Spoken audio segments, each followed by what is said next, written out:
Kender du det med, at den, du elsker allermest, og egentlig også er allermest tryg ved i verden, også er den, der kan trigge dig allermest og ramme dig allerhårdest?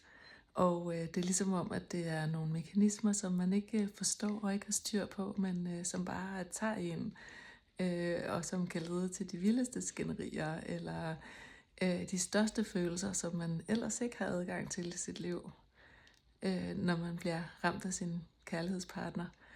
Og det er ligesom om, man har nogle kroge, der kan blive trigget, eller noget, der kan blive vækket i en.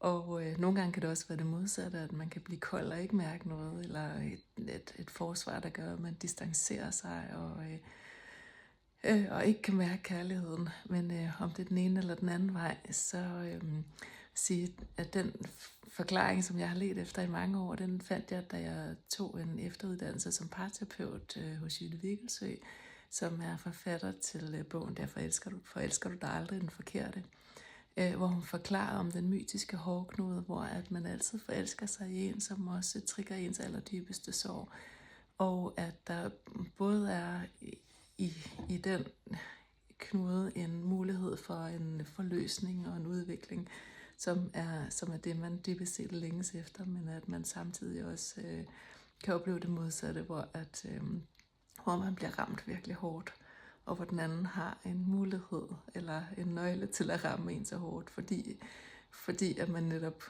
vælger en partner, som kan det.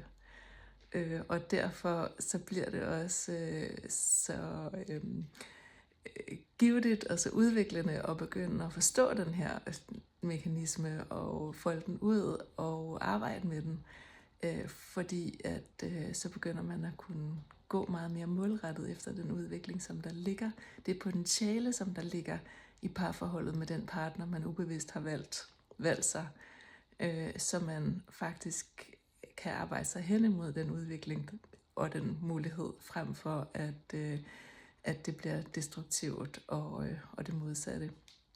Og det synes jeg som parterapeut er et utroligt spændende og givetigt og dejligt arbejde, fordi det føles nærmest som magi, når det folder sig ud, og når man begynder at forstå hinanden, når man begynder at forstå hinandens sorg og hinandens knuder, og kan begynde at støtte hinanden, og begynde også at ligesom bevidst at arbejde med sig selv på en måde, sådan så man ikke længere ser den anden som skyldig, men ser den anden som en gave til, at man får trigget de ting, som man kan begynde at hele.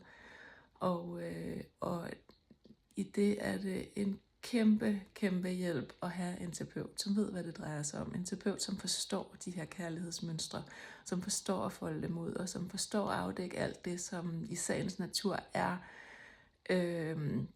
ligesom blinde punkter i os selv, som vi ikke selv kan forstå og ikke selv kan se. Vi kan bare mærke, når vi bliver ramt, og når det spænder ben for os i vores kærlighedsrelation. Og på samme måde, når vi begynder at forstå det, når vi begynder at folde det ud, og når vi begynder at hele de ting, som er svære og som spænder ben i det, så sker der noget nærmest magisk i relationen. Og man går fra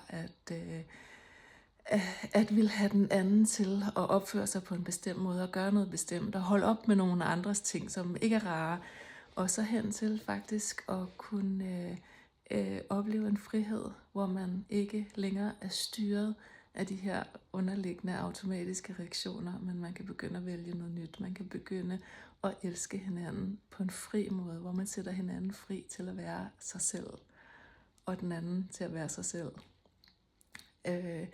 Og ikke vil have noget, som den anden skal gøre, for at man føler sig godt tilpas. Men man kan begynde at vælge noget nyt.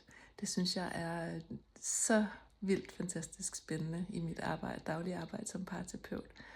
Og i det arbejde, så er der jo både det med at finde ud af, hvad der er ens egne bolde, som er på ens egen banehalvdel, man selv skal tage ansvar for, og selv skal samle op, og selv skal forstå, at det her, det drejer sig faktisk om en knude, der er inde i mig, som gør, at jeg trigger på dig på en bestemt måde. Og at når jeg heler det og forstår det, så kan jeg sætte dig fri, så jeg ikke behøver at reagere på dig på den måde, man kan vælge noget nyt.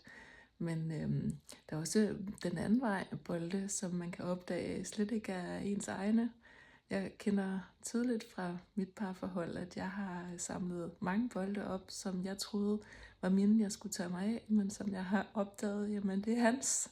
Det er slet ikke mit, og det behøver jeg ikke at bære på. Og det er jo også en frihed at lade ham have det, som han skal bære på, og lade ham udvikle sig med det, i stedet for at jeg begynder at tage ansvar over på hans. Og når det er sagt, så er der også det, at selvom Jytte Vikkelsøe siger, at man forelsker sig aldrig i den forkerte, så betyder det jo ikke altid, at man skal blive sammen for evigt. Fordi at måske når man heler sig selv inde i nogle af de steder, hvor man har båret på nogle gamle traumer eller noget svært i sit liv, som vi jo alle sammen har, og som vi alle sammen gør i større eller mindre grad. Fordi vi har alle sammen haft en barndom og en opvækst, der ikke var perfekt. Men i mange tilfælde, hvis man går i parterapi sammen, så er det jo fordi, at man gerne vil se hinanden dybere og gerne vil folde kærligheden ud. Og så er det jo også det, der sker. Men nogle gange er det jo også en proces at vælge, at man ikke er sammen med den rigtige.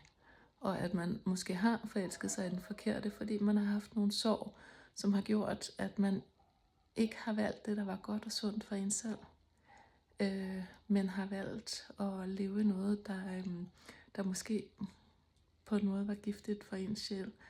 Og så er det jo også en rigtig spændende og god proces, hvis det er der, man er. Og det ved man jo som regel godt inderst inde, hvis man er. At begynde at forstå de mekanismer, og begynde at vælge at sætte sig selv fri, så man ikke behøver at gentage desværre igen og igen, men at man kan begynde at vælge noget, der er sundt og godt og anderledes for sig selv.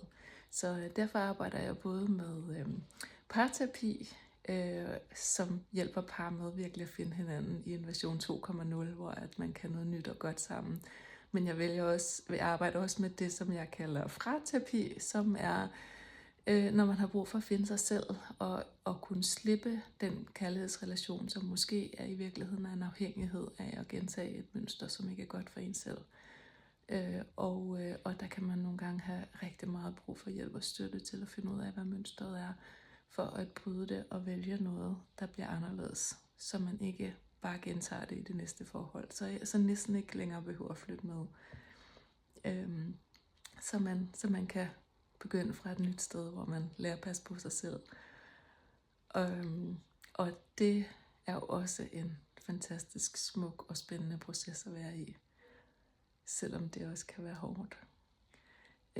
Så jeg hedder Stine Dollerup. Jeg arbejder med parterapi til hverdag og fraterapi. Og du kan finde mig på dollerup-parterapi.dk, hvis du er nysgerrig og har lyst til at arbejde med mig. Jeg glæder mig til at høre fra dig.